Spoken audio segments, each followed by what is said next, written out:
Hi everyone, welcome to Family Matters. I am extremely excited to introduce our next guest. She brings an array of skills and she talks into an area not just from the academic but the practical side, which we here at Family First have a big heart for, which is motherhood and kids. In fact, lots of kids. So if I might, to welcome Dr. Catherine Pakaluk. Have I said that right? Mm-hmm. That's close to it. That's great. Apology. What's the etymology, actually, if you don't mind, of that surname? That name is Ukrainian.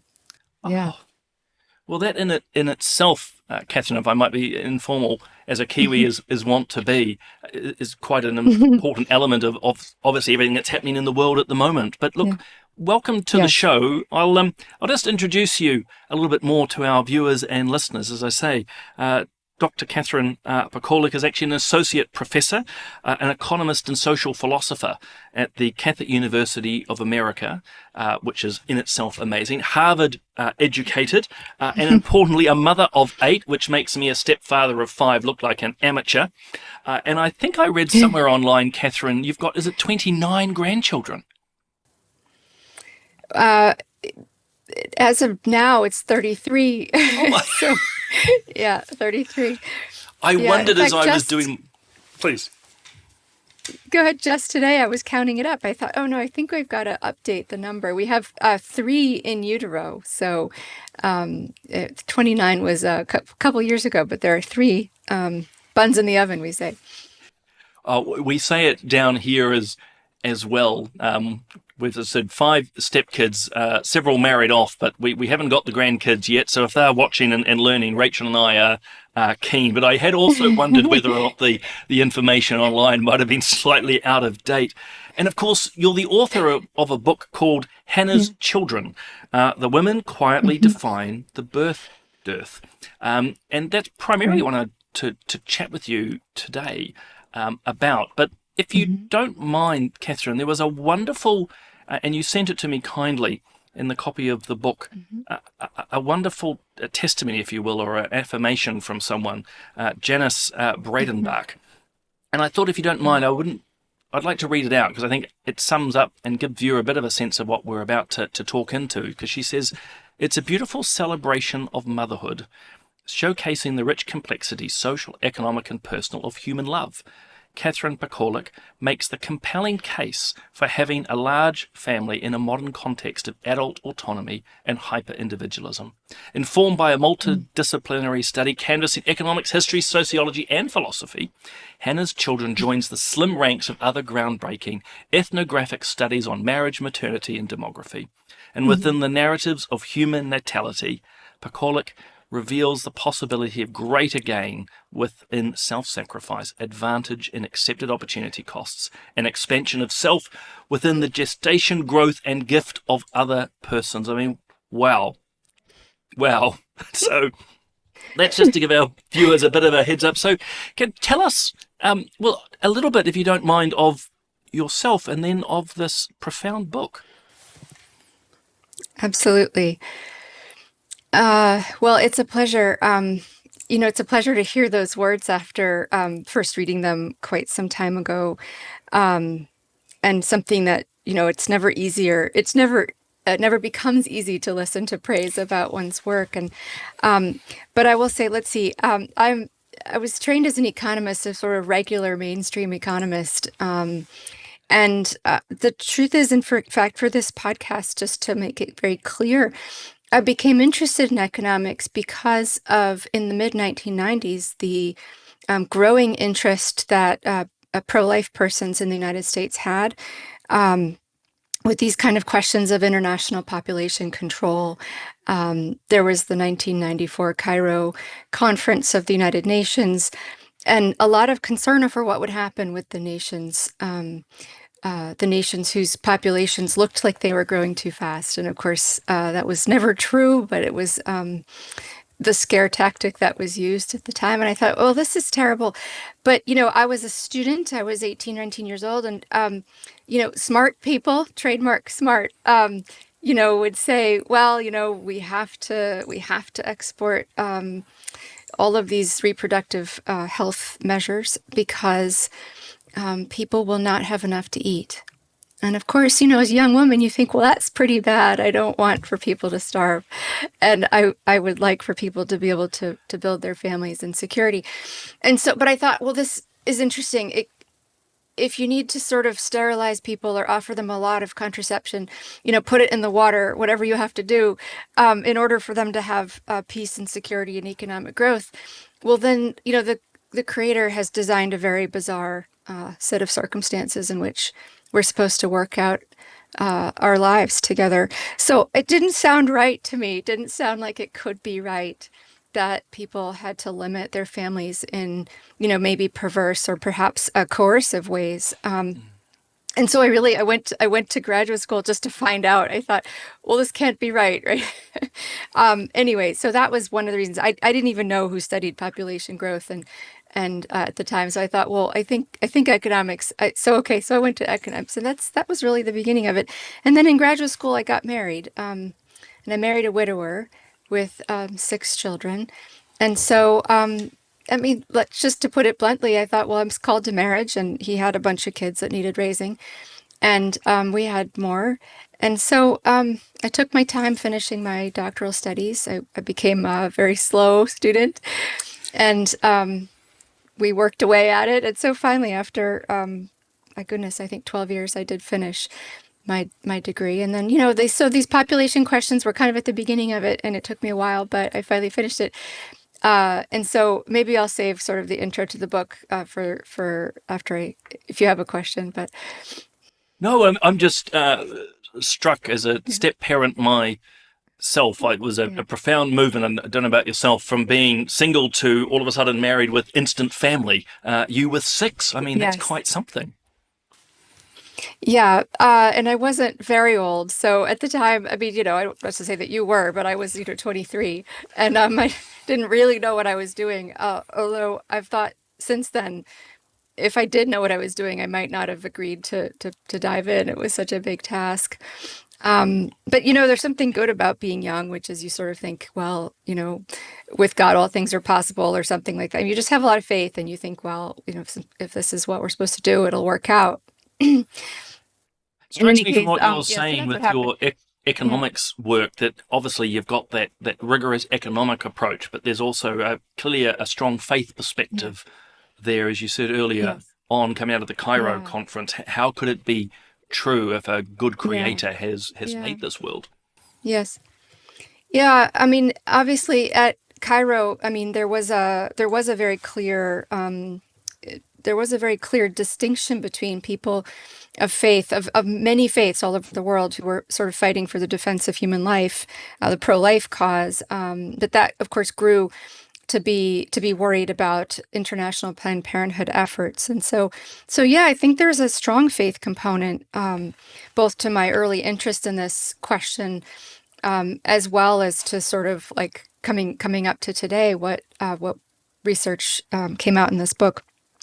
Um, the basic point we're up, if I'm just going to summarize very quickly, is that the entire world isn't having enough children, and the Mm. entire world isn't having enough children the wealthier we get. And I would say in the United States context, and certainly in Europe, and you can tell me about where you are, we have a lot of, we'll say, policy enthusiasts who want to say that, a few dollars here and there will make a difference. We'll fix this if we could just get more money to families. And it's like I knew that wasn't right. I mean, the reason it's not because we have 200 years of history of wealth and birth rates going in opposite directions. I mean, so, the wealthier you get, the fewer children you get. So, sort of if you take a cross section of time and you say, well, look at us today, it's like what are the chances a few bucks will make a difference? And I think the answer is, it won't. It won't. It might on the margin. There'll be somebody out there on the margin. And so actually the research that I undertook was really to sort of dig deeper into kind of what's happening. Who is having children? Is nobody having children, or are some people having children? Of course, I knew, rhetorically, I know the answer. I have kids, and well, you have kids, and so the question is like, who are the crazy people who still have kids, and are they crazy in the kind of way that would be relevant for policymakers who are working on this problem. And that's really important, right? So, because if you go run your survey, but me, um, I should say this, right? The history of anthropology is like the history of people traipsing around like Aboriginal islands trying to figure out like what people used to do in pre-modern societies, right? And a lot of that's really silly stuff. It's sort of really silly stuff because nobody is about to go back to sort of a pre-modern society living in huts, and so that's a really it's a kind of an example by contrast. What we really need to know is who's having children today, who modernized, and what does that look like? And again, are they crazy in the kind of way we know? I say crazy, of course, I just mean they're rare. They are like, as one book reviewer said, they're like strange Arctic explorers. Like you happen, you found like a family in the wild. We found someone with 5 children. We've found, I mean, honestly, even 4 these days is becoming quite rare. So I said, look, like, let's just go talk to these people and figure out what gives, what makes them tick, what are they doing? Are they people with just a really strong, kind of like biological urge to have children? Did they have nothing better to do with their time? Were they extraordinarily wealthy? They just thought like, I've got to put a kid in every room of my house. Like what exactly? And of course, you're laughing because you know that none of that is the answer. And all No. over the country, I talked with people who said this came at great personal cost. It was 1,000,000% worth it. We absolutely wanted to do this, and we would do it again. And it is by far and away the most meaningful and purposeful thing that we've been blessed with the opportunity to do. And so, okay, so you go, well, how is that relevant? Is that relevant? And so that's kind of the working out of the pages of this book. Is me trying to, first of all, present these stories to the reader, and for reasons that have to do with my view of how it is that we learn, I tell it by stories. I think we learn through stories and we make meaning through stories. So I tell it by stories, but of course I'm weaving together an overall narrative thread, which culminates in making the case for enlarging the role of religion in public life. And so that's it. That's the 5-minute summary. That's, no, well, that in itself is amazing, and there's quite a lot to Mm. tease out. And in no particular order, you've used the word Yeah. crazy a few times, and I Hmm. assume through the research in your own life, I've certainly found it in my own that general society or wider society does see large families as odd, as strange, as Yeah. something, yeah, not quite fanciful, but a novelty, almost like a circus act. Like, wow, Yeah. there's the short person and there's the really strong person. Oh, there's the family. Like my sister-in-law is one of Yeah. 13 kids, and again, the way society. Amazing. Yeah, I think it's an amazing gift in itself. But Yeah. I mean, I Yeah. assume That's from right. your research that people do literally Hmm. see large families as crazy. It's nuts. Why would you do it? Yeah. Yeah. Well, to put a more academic term on it, apart from crazy, we could say irrational. And this is where sort of the economist part of my training comes in. Economists spend a lot of time thinking about what it means to be rational. And economists only picked up that mantle when philosophers stopped thinking about rationality in a sense. But we could use the language of modern economists and say, well, departures from rationality are kind of crazy. Um, we could say that. We could just say it's irrational. I mean, and of course, what it means to be irrational, it's kind of subhuman. It's sort of like we really don't understand. If I look at somebody who's subhuman, or a person that I've assigned a subhuman or less than human status, I don't relate to them as as a human being. And of course, we know that this is something that human beings do. We have the capacity to relegate other human beings to that place.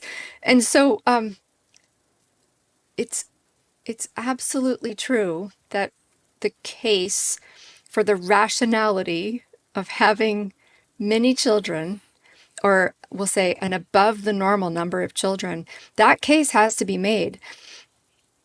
I approached my subjects with a view to believing that they had reasons for what they were doing. And I thought it would be possible to articulate those reasons.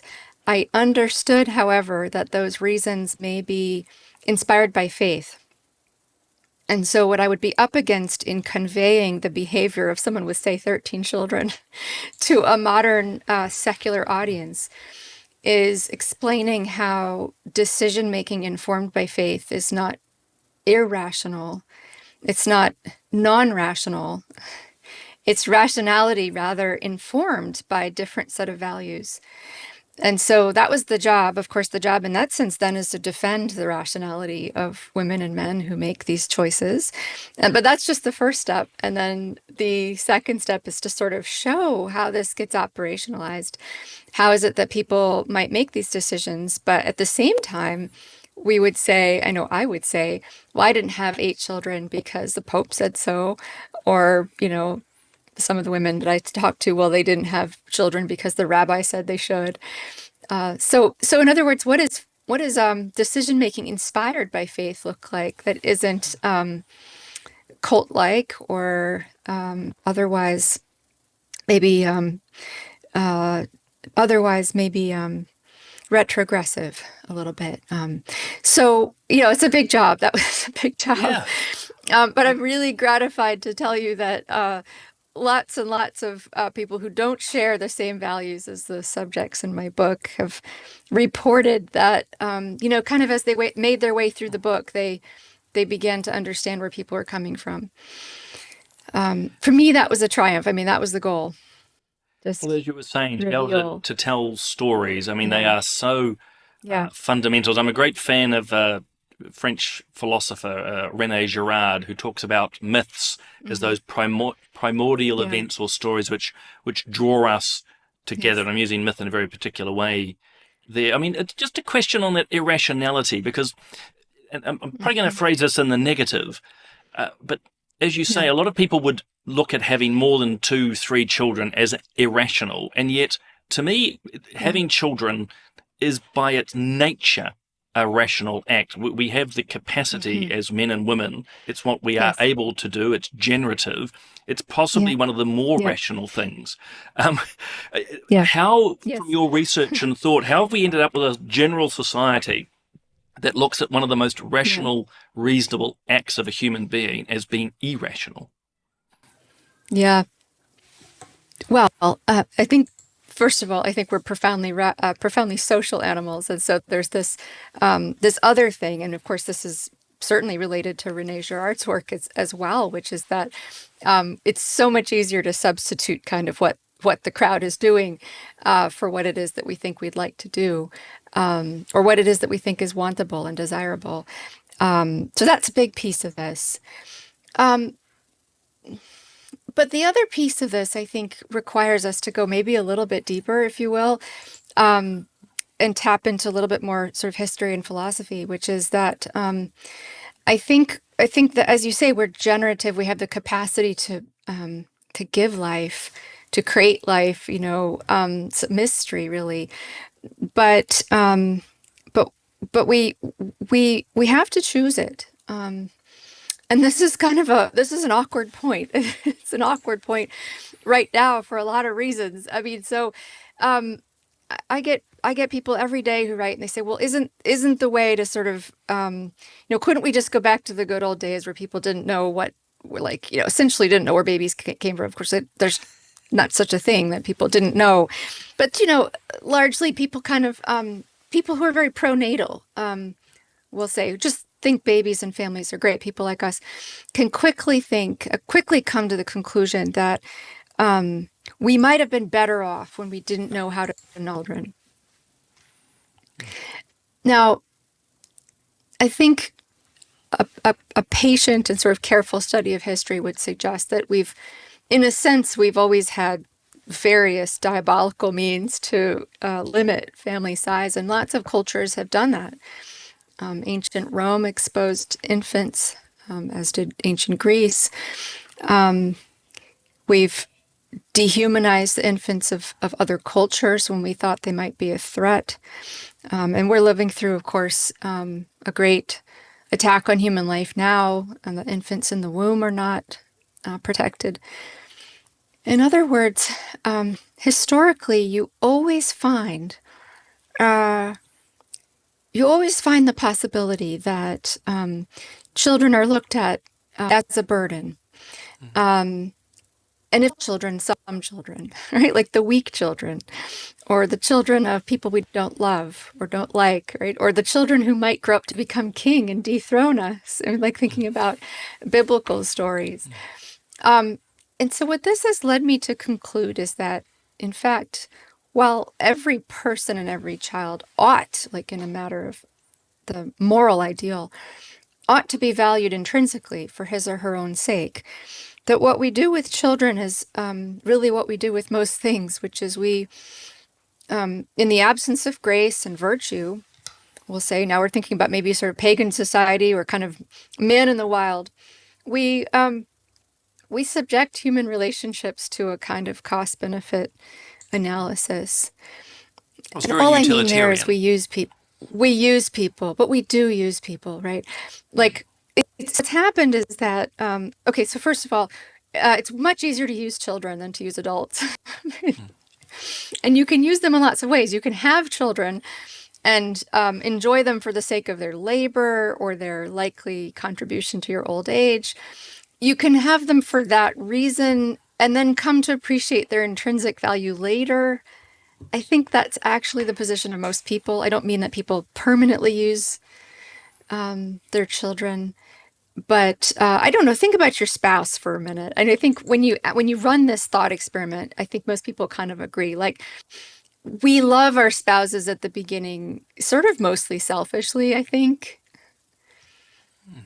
Like, or if we do get past that, it's very hard to know if we do. Because at the beginning, when we're in love, they give us a lot of pleasure and a lot of joy.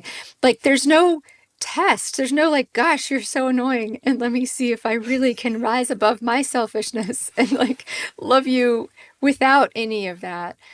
And that's what I mean by selfishly. I don't mean it in the sense that it's bad or wrong. I just mean it in the sense that it's motivated.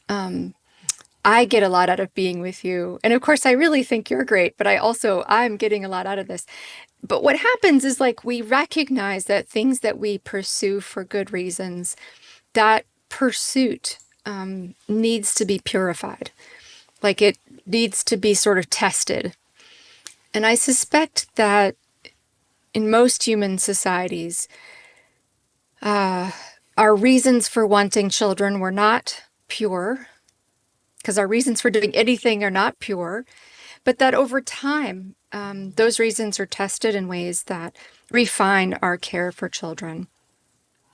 I know it's certainly true for myself, right? That my first child, I think I loved a lot more selfishly than my last one.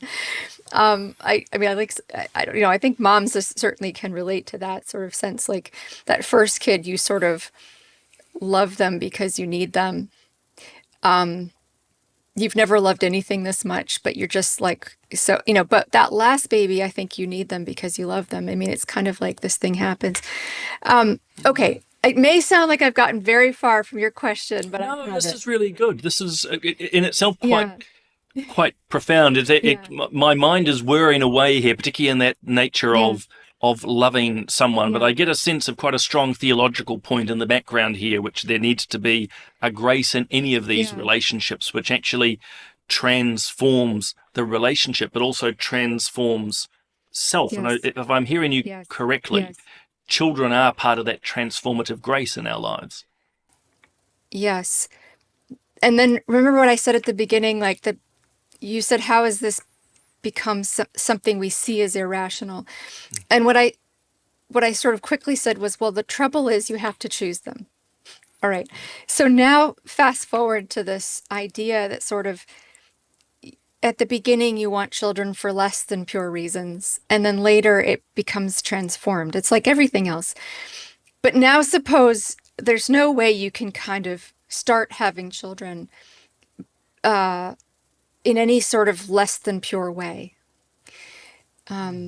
In other words, you can't fall deeply in love. And because you're in love, you also say, well, we're in love. We're going to have a baby.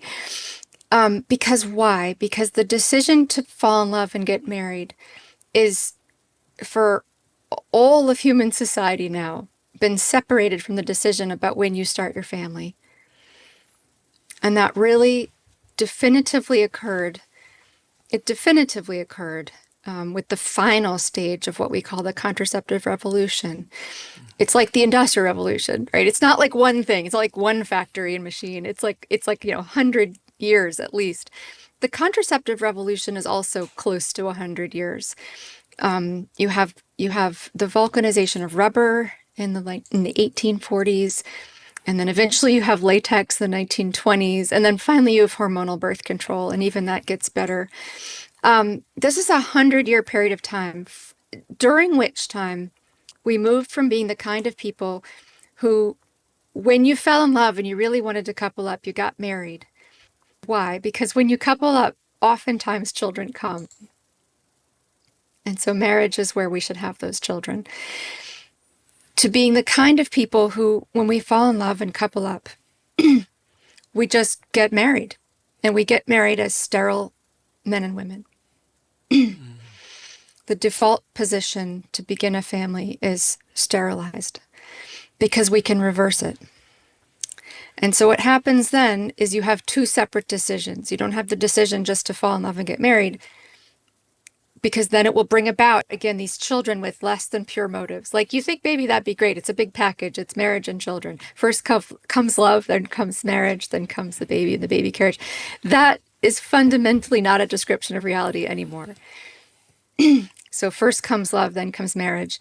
And then Well, when you we've decide it's the right decoupled it, time haven't to we? completely decoupled it, it took 100 years. And so what that means is now you decide to have that first baby when it's the right time to have a baby. And when it's the right time, is it's subject. Now we've qualified the decision to have the baby. Once you've qualified it, right, you've put conditions on it.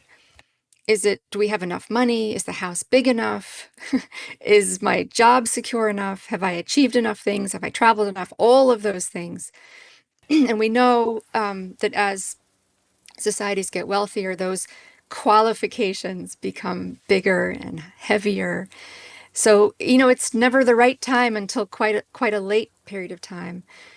Another way We've to put it is definitely sort we've of, definitely seen that in yeah, New Zealand. We see it across the yeah, the Western world, and it's certainly my yes, anecdotal it's just reflections. It's, later yeah, and people. later and Yeah, later.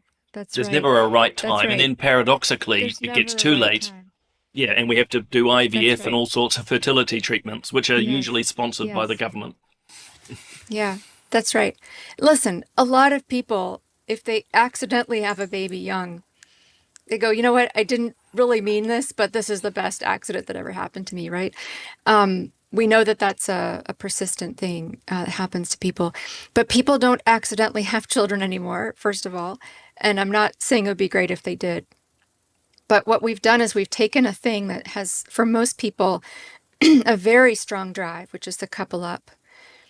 And we've asked children to wait for us to have a very strong drive to have that child. But that doesn't come because nature didn't give it to us. Nature just didn't give it to us. It's actually a very conscious set of decisions ultimately, but I assume Yes. part of it's, we mentioned the Cairo conference earlier. I mean, we've had a Yeah. long history, relatively speaking, of a messaging of not to Yeah. have children or don't have many Yes. children, or they're expensive, they're stressful, they're going to Yep. harm your marriage, etc., etc. I mean, there's Yep. a strong narrative out there that children are a burden, um, that you Yes. can't financially afford them, which I That have is to right. say I found the opposite in a strange way. There's a Yep. great gift having That's right. kids. Yes. Yes. And you speak to the reason why I'm not particularly depressed about this question. Um, why am I not particularly depressed about it? Right? Because, of course, sure, the global numbers look terrible. But actually, you point out exactly what I think is true, which is that what ultimately took place is, first of all, a technological revolution which decoupled marriage from childbearing in a way that has been devastating to the decision to have children. But what it did do is it attenuated the importance of how much value people place on having children. And here's why I'm optimistic. If you can just make the case for the value, people get on board because they've been fed for 40 years the idea that children are going to ruin your life. And if they won't ruin your life, they will certainly ruin the planet. Or they will certainly ruin all of the, UN sustainability goals. And so it's like a double whammy, which is you've got this technological change which separates these things. So the thing which we're programmed by nature to do, which is to mate, does not anymore bring about a family except by intention. And then the values are off. And So again, I'm if you, probably stretching too yes, far here, but when I see in the mhm, West in particular, the stresses, the yeah, anxiety, the lack of resilience, the depression, the greater use yes, of medical scripts for antidepressants and so forth. I'm not saying it's all linked back to this alone, but we have decoupled, to use that word, as said, not only from that mhm, generativity, that value and virtue driven activity. I just can't help but think there's yes. probably some sort of connection. There's my grand stretch. Oh, I'm very comfortable with your stretch. I mean, I wrote it. I wrote it Oh, down. So, and I write it as a stretch too. I mean, of course, it's just basically, look, I wrote about, I don't remember, it's about 18 chapters in there, which is just, here's my findings. And then I've got about 3 chapters in the end when I say, look, this is not what I was after, but this is what I heard. So I've got like 2 or 3 other things at the end of this book, which were not the subject of the research, but were too important not to say. And I titled those final chapters Saving Our Lives and Saving Our Souls. And these were these themes about virtue and about loneliness and anxiety. I mean, and sort of the ways in which children, by the accounts told to me, are kind of solving problems and saving people's lives in all kinds of interesting and unexpected ways. And all we get, and of course, all we get culturally is the other story, like, this is going to ruin your life. But in reality, so I started to hear this early in my interviews because why? Why did I hear it? I can't stress this enough. I didn't go out looking for these stories. I went out and just asked people, why did you have kids? Like, why did you do this? Why did you have one? And then why did you have two? And why did you keep going? And for many people, the reason they kept going, right? They weren't people planning to have 10 kids. The reason they kept going is because baby number two or number three, in some cases, baby number one, like upended their lives in such a positive way that they said, there's no way a baby could ever be a problem.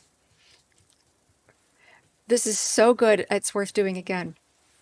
And there were very powerful stories in there, stories of healing, of growth, healing for adults, healing for children.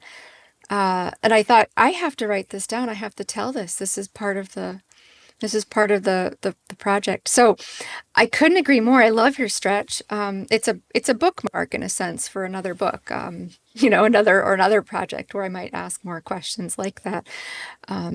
But yeah, I mean, what if what if the one thing we're not doing because we think it's not prudent or it's not very rational to do it is the one thing we need? well, it strikes me as the paradox or potentially the hypocrisy in modern, again, Mhm. particularly Western society, that the very things they say about motherhood, children, and Mhm. family are in fact the opposite. In other words, again, children are Yeah, a burden. It'll pull you away from your travel or your husband or your wife, and it's just going to be trouble, trouble, trouble. And the more yeah, kids, more stress.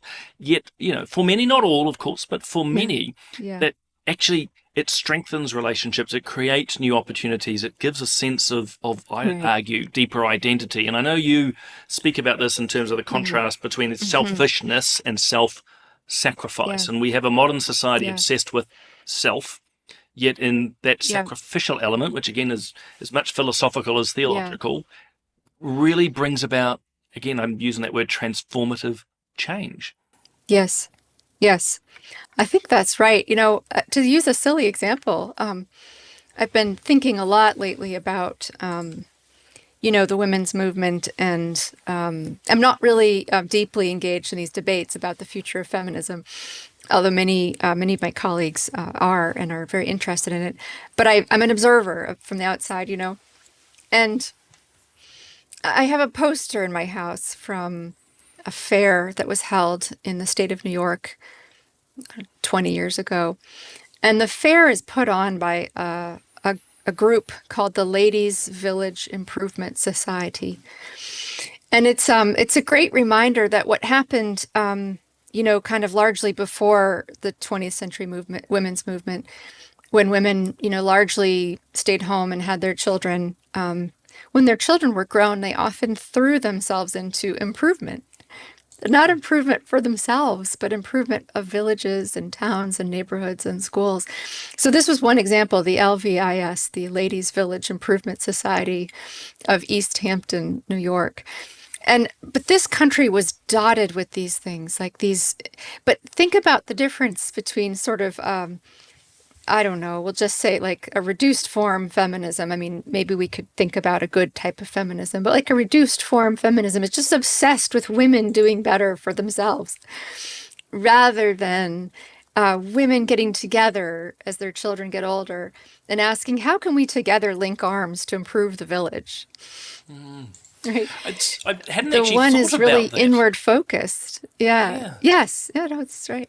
Oh, I think of even my own wife and a lot of her friends. Effectively, it's people she'd met through. We call it Yeah. plunket here. It's sort of the early years Ah, care, and then yeah. schools and sports, all of those connections. But you're right also that when I was single, I wasn't worried about the nature of the local schools. As soon as I got married and Yeah. inherited the kids, Yeah. boy, I was really interested in Boy, what was. you were concerned. Yeah, So it's that's right. transformative in a Yeah. communal sense, isn't it? It's not just for the children Yeah. and the family. It's transformative for That's right. society as a whole.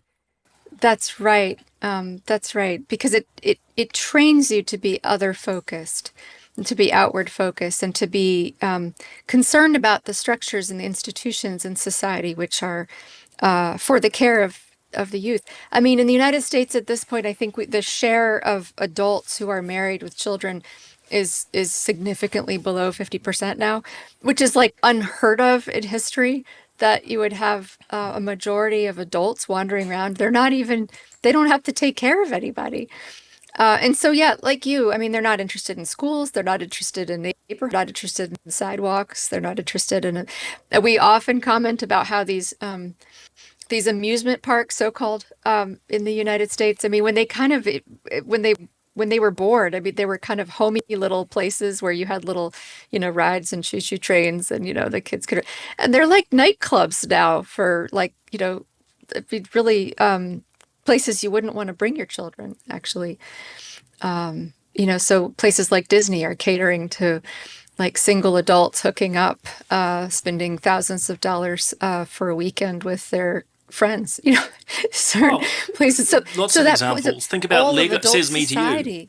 Think about Lego now Yes. as much Yeah. pitched towards. And by the way, that's not picking on people who've used No, Lego. I have some sets no. myself. But yeah, there's Yeah, a yeah, transformation of what used to be for children. Now, that's actually, it's right. single adults. That's right. That is right.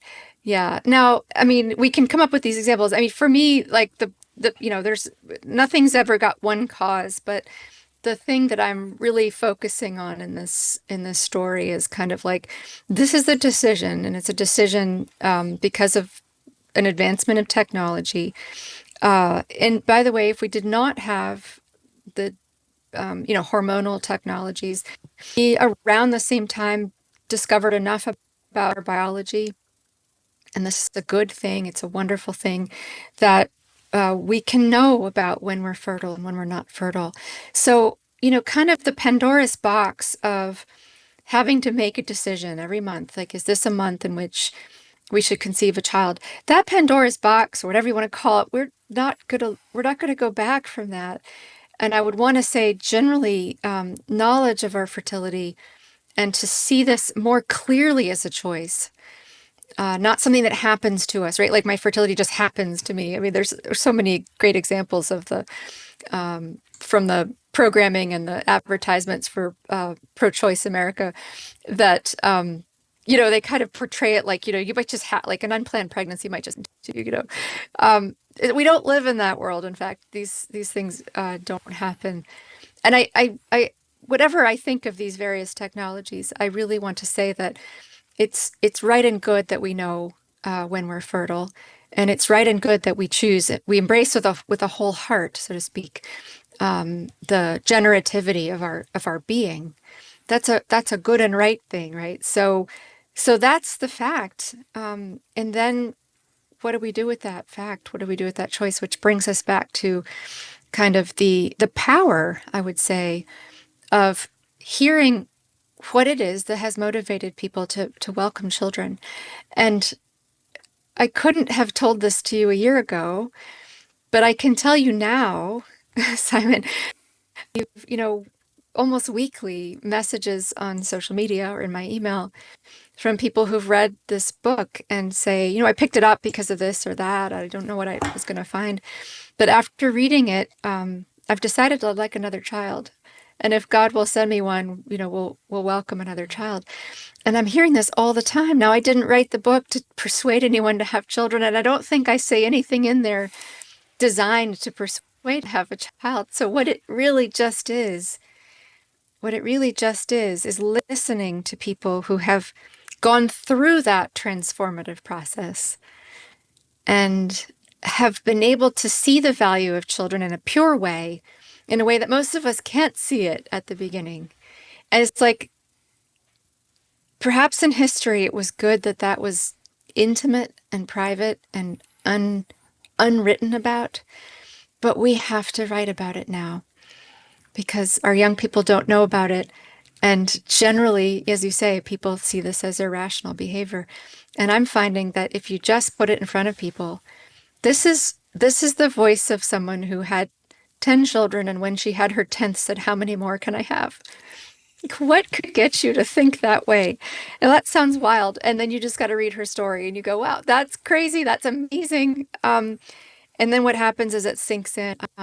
What I'm finding, this is like a whole separate piece, of this project is wow, like and this is why I'm so optimistic. We just have to we have to tell these stories of our children.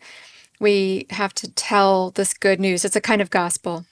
And yeah, so I'm really optimistic, right? Because you can wait around for governments and structures and, you know, policies and tax credits to, they'll come and they'll go, and politics is ugly and it's never really, but, sharing stories is sort of free.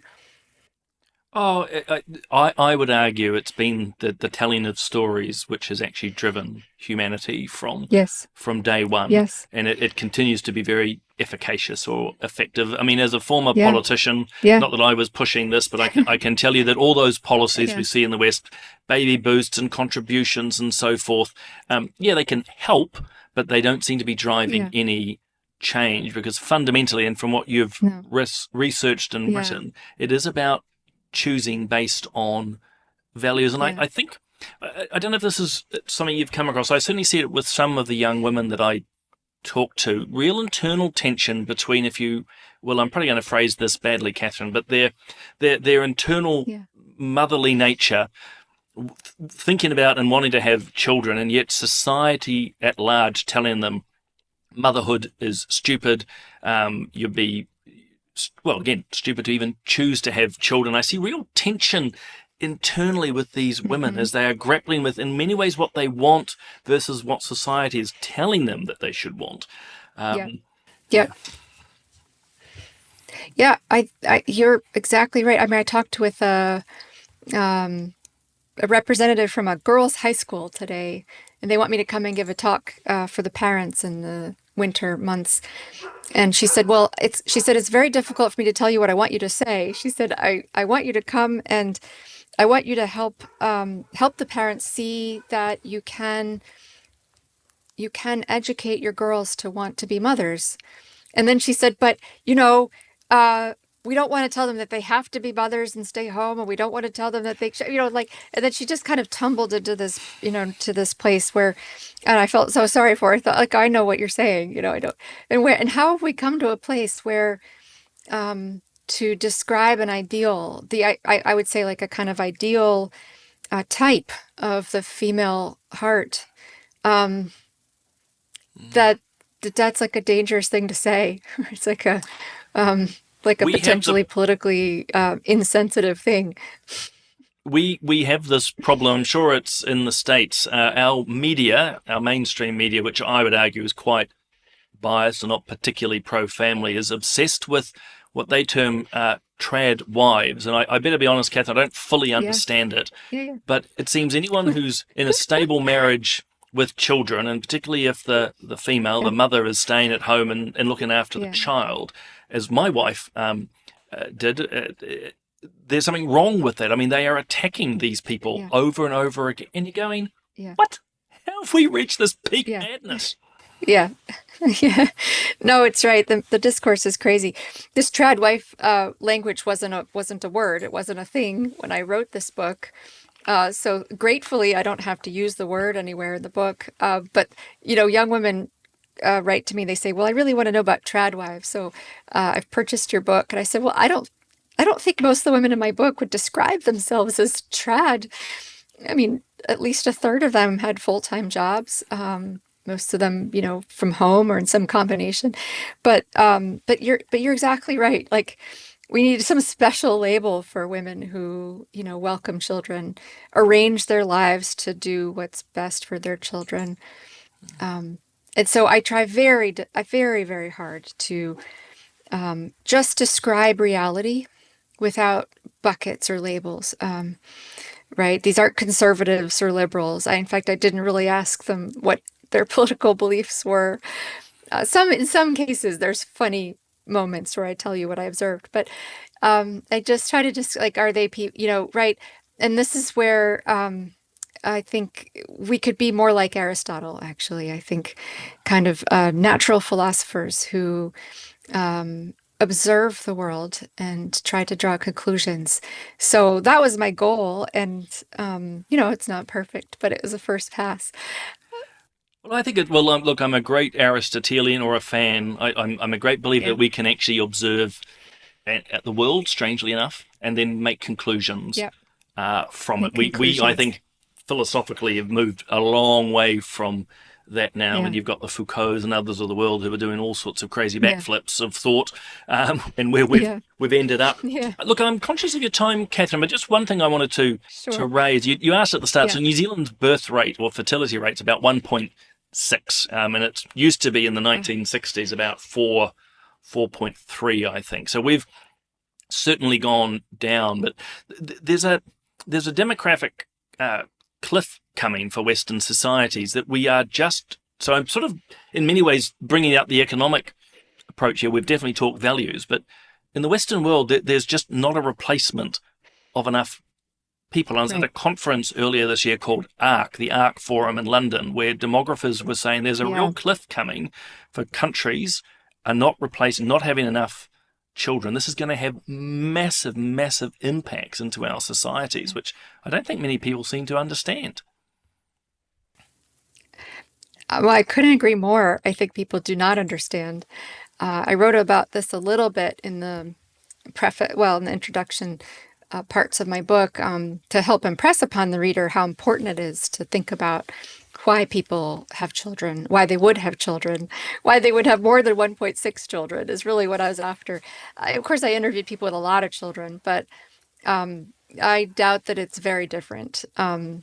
What gets you above 1.6 is this set of things about beliefs about the value of children. So you are exactly right. Mostly, I would say I don't know your political situation well. Speaking for my country, we are absolutely fiscally bankrupt. We will not be able to pay for the programs we've come to think are part of the good society.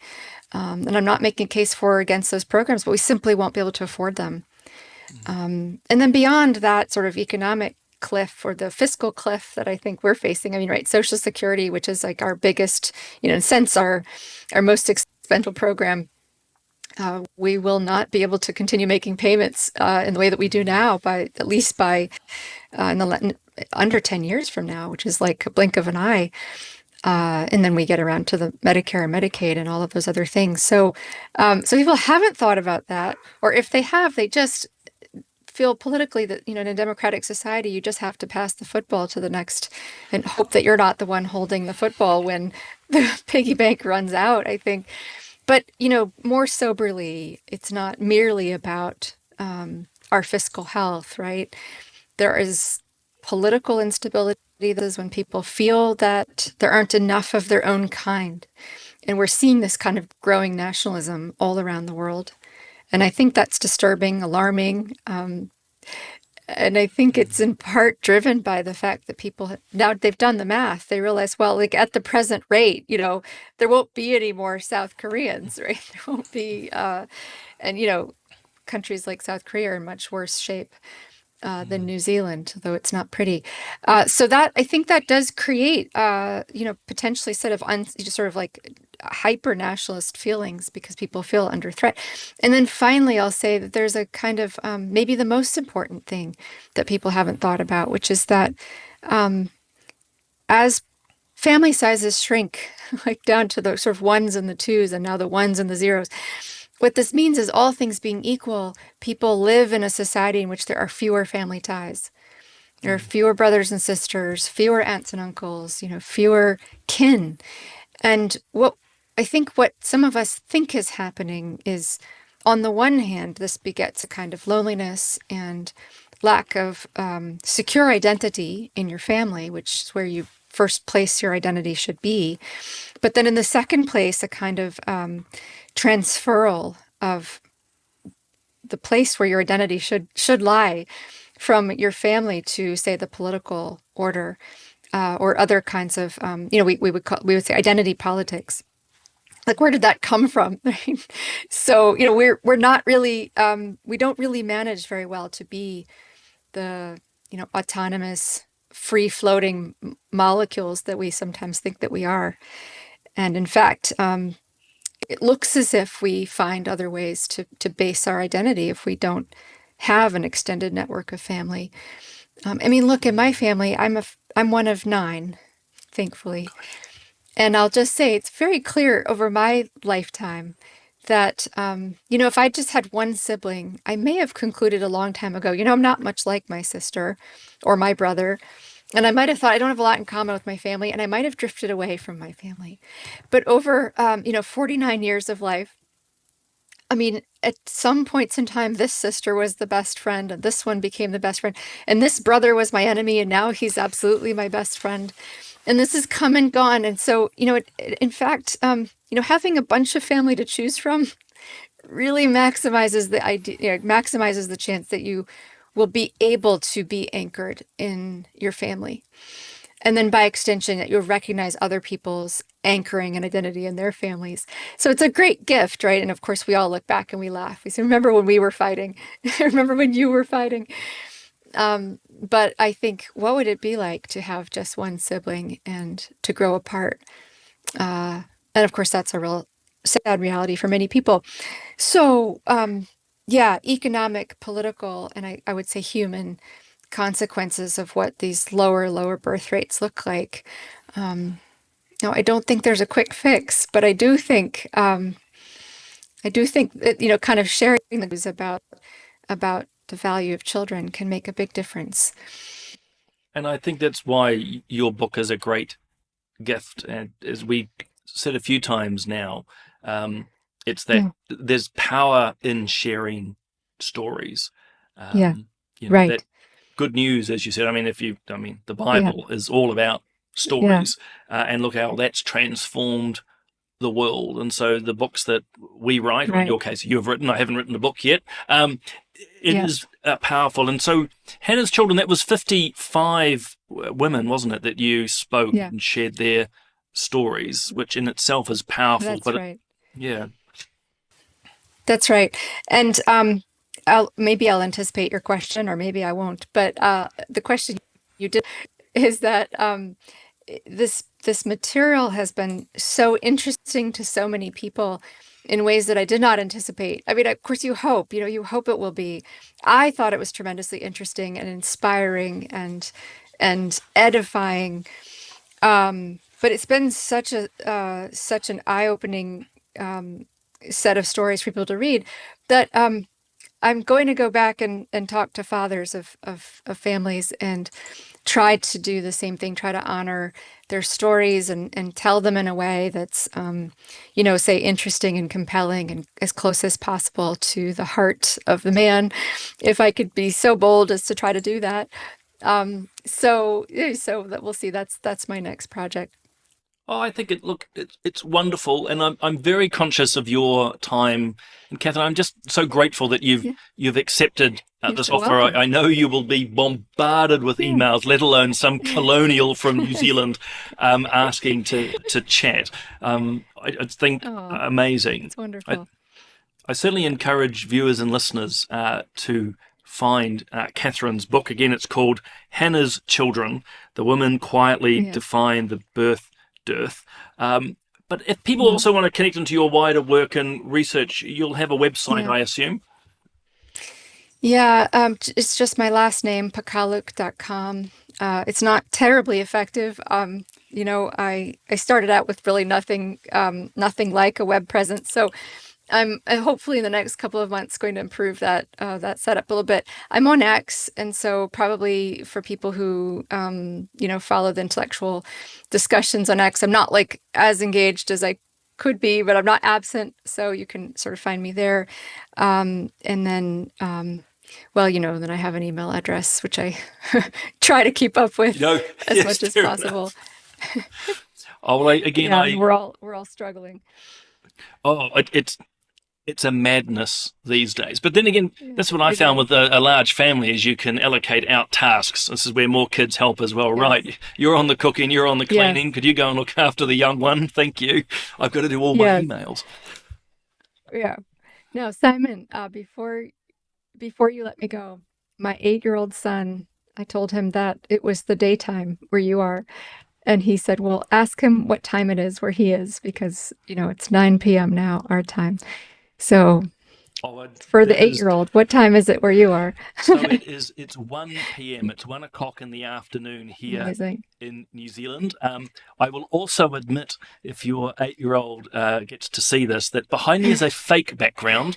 The reality is it's Ah, winter okay. time. It's winter time here in New Zealand, and those primarily Okay. watching and listening this will know that it's been bucketing down with rain outside, and I'm looking out my window at the moment. You can tell the 8-year-old it's raining, it's grey and glummy, but come in the Okay. summertime.